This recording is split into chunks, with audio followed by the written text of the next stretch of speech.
Hi, Olivia here, and it's very good to be here again. I'll just get right on to it quickly. Today, I want to share some helpful tips about dealing with people who are making sexual advances towards you. I know that a lot of us, males and female alike, must have been in this situation where you had maybe a boss, maybe a lecturer, or a senior colleague, or maybe a random married person propositioning you for sexual advances, and it's not the sort of thing that you want to do. Maybe you were like me, who back then did not handle it the best way.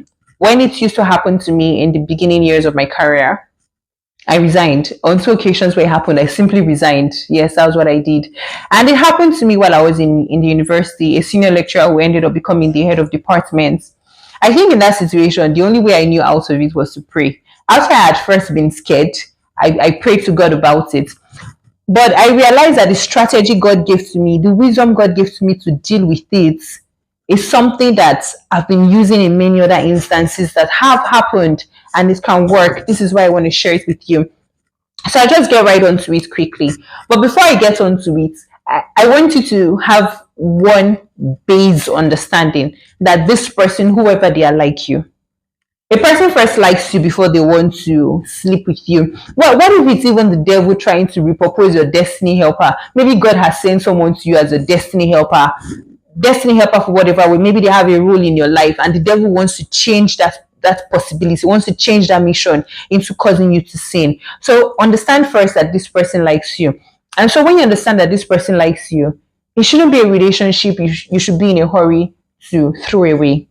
There could still be some value in that relationship for you. So be very mindful. Don't discard every relationship because it has first of all come in the guise of something you do not like. So the first tip is be respectful towards them, treat them with dignity. It is not because, for some people, maybe because your boss or a senior executive is propositioning you, you suddenly see it as an opportunity to be insubordinate, to be rude. Do you know what you would do? Whoever is in that category, if they are more powerful than you are, if they are more senior than you are, you start dealing with them disrespectfully, you'd awaken something in them that need not have been awakened. You will cause them to want to prove to you that they are more powerful than you are.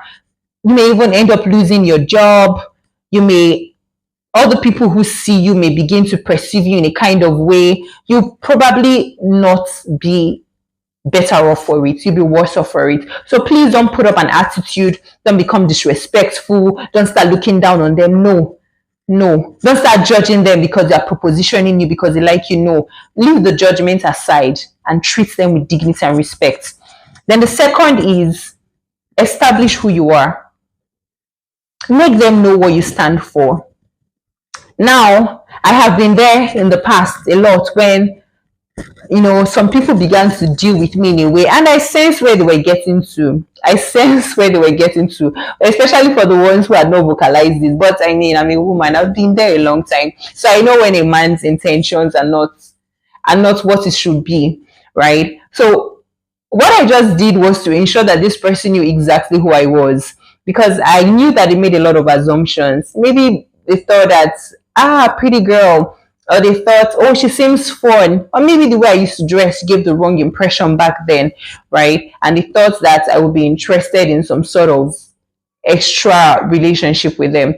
But as we began to interact, they saw that I wasn't up for dealings like that, and they never asked. And I saw that the interaction shifted from them being naughty to them being respectful towards me, to them not propositioning untoward things. So you have to deliberately show who you are, communicate who you are. Let your actions not be contrary to the things you speak, right? If, for instance, they are propositioning you, but they hear rumors about you, maybe they hear that you hang out with many other married men, they will assume and make assumptions about what you're doing with them. Or maybe you dress and act in a way that makes it seem as though you're open to things like that. It will be very confusing. And so when you reject them, it may seem as though it's about them, and they want to press harder or even deal with you for not agreeing to them.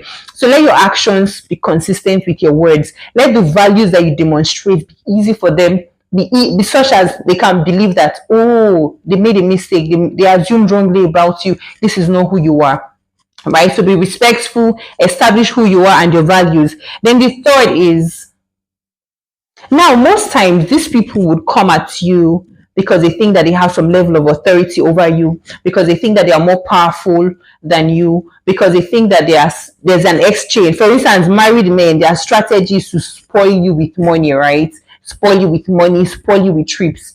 But however, it started giving them something of value also. So maybe buy this person a gift, maybe buy them lunch in a way, and please do it in a way that they do not misconstrue your action, in a way that it doesn't seem as though you're giving them green light. So be respectful, be demure. Don't accept favors from them. Don't accept. So instead of you accepting favors, be the one who gives them something. Offer value, offer to help them in a way that is valuable to them.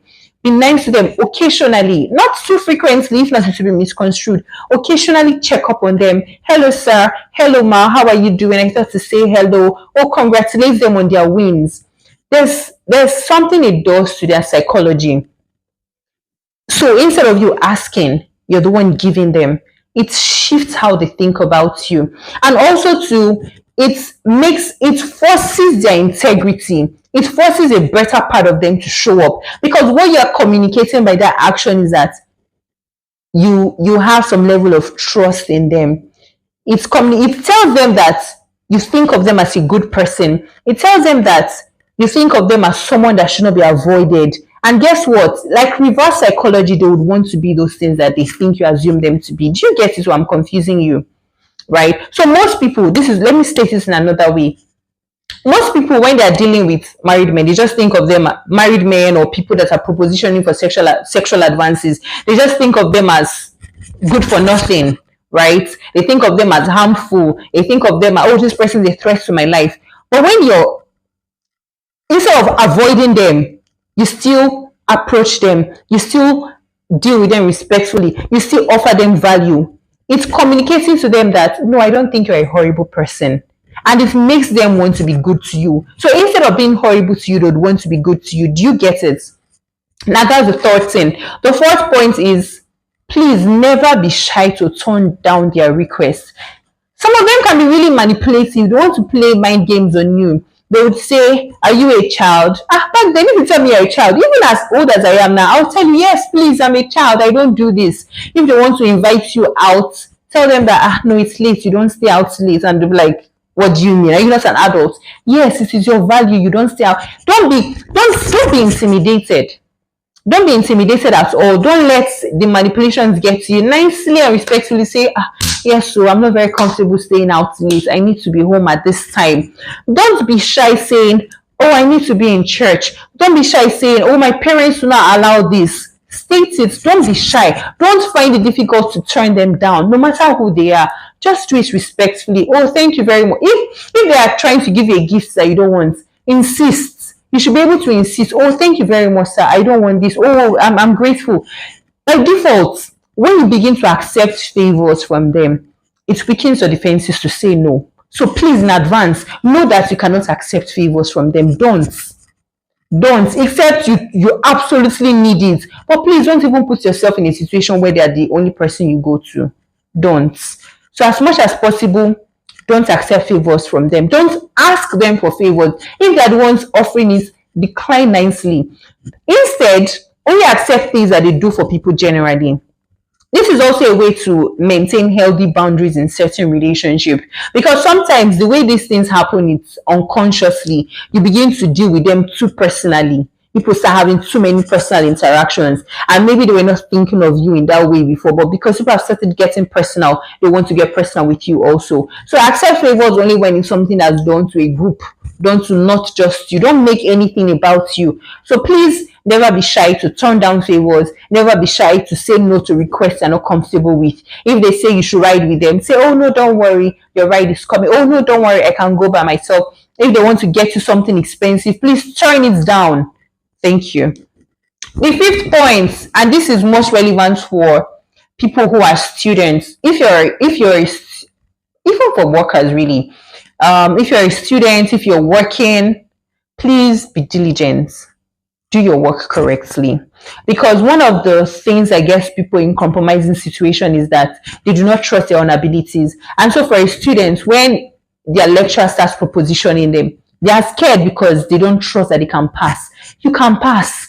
Get rid of that defeating mindset. Get rid of it. You can study and pass. You don't have two heads. You don't have people who read and pass do not have two heads. You can do it. So decide that you'll be diligent. When this happened to me back then in uni, I say it happened to me now. This lecturer there was nothing he didn't do. He threatened, said I was going to be in his black book. I heard rumors of how he had made people have repeated carryovers, of how people were having extra year, and up until the time I was still in school, there were people who 3 years after their senior, I did not let it scare me because I knew I was someone who could study for myself. I would never go and ask you for favors. And so I studied hard. There were instances, yes, where he dropped my grades. I think that there was a course where I sincerely believed I should not have gotten anything less than an A, or maybe a B, worst case scenario. He gave me a C. I let it go. But why did he give me a C instead of an F? It was because he knew if he had given me an F, it would have been too conspicuous, because in my other grades, there was no F there. So please, if you're a student, study hard. Lecturers are very mindful of people who are intelligent. When he knows that you're intelligent, he will deal with you cautiously. So don't put yourself as a disadvantage. Don't be the lazy student. Don't be the lazy worker. Don't be an underperformer. So ensure that you do your best to study. And then finally, once again, don't be afraid. Don't be afraid. Don't think that this is the end of you. Don't think that there is no other way out than to give in. And why I also say don't be afraid is, please, for a child of God, pray about everything. Pray about everything. Pray about that situation. Tell God to repurpose that relationship, that this person is acting in a way that wants to lead you to compromise. Tell God to steer their minds and their hearts away from thinking about you in a defiling way to thinking about you honorably. And that's it.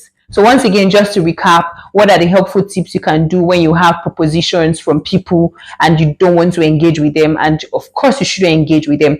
First of all is deal with them respectfully and deal with them with dignity. The second is establish who you are, your values, what you stand for. Make sure that they know this. And it should be consistent. There should be no controversy. You cannot say that you are a good girl and all the things you post are obscene things, immoral things. Please be consistent. Let your words and your lifestyle match the values that you're communicating. Then second, begin to offer them value, right? Instead of receiving from them, you give to them. Give to them whatever it is that you can give. Could be little gifts. Don't have to be anything expensive. For instance, get them a nice diffuser for their car, right? Begin to offer them value. Check up on them once again. Communicate to them that you're not avoiding them, that you're not scared of them. And then the fourth is never be shy. Never find it difficult to say no or to turn down their request. Just ensure, once again, you do it respectfully. Then, 5, if you're a student or if you're a worker, please ensure that you're good at what you're doing. Study hard, read hard, do your best job, and that's going to be it. Then 5th, pray to God.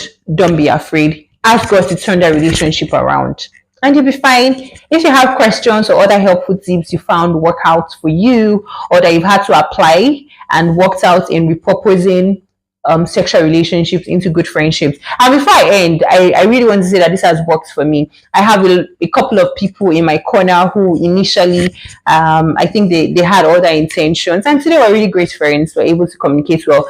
In fact, some of them have turned out to be some of my bestest buddies, some really strong people I have in my network that I would like to maintain and sustain. So that's all for now. See you again next time. Bye.